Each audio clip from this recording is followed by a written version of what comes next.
So hello guys, in this video I will show you how to set up conversational AI on Zoho CRM platform. So for that you will need to open any web browser on your computer and then search Zoho CRM.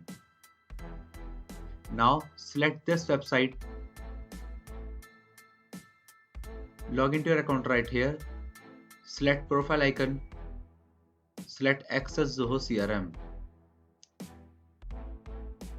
Choose this settings icon, scroll down and select this option right here. Now select this button and fill up all of these details, and after that select save button.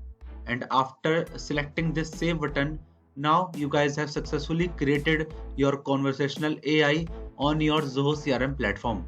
So that's how you guys start your conversational AI on your Zoho CRM account. And that's it for the video guys.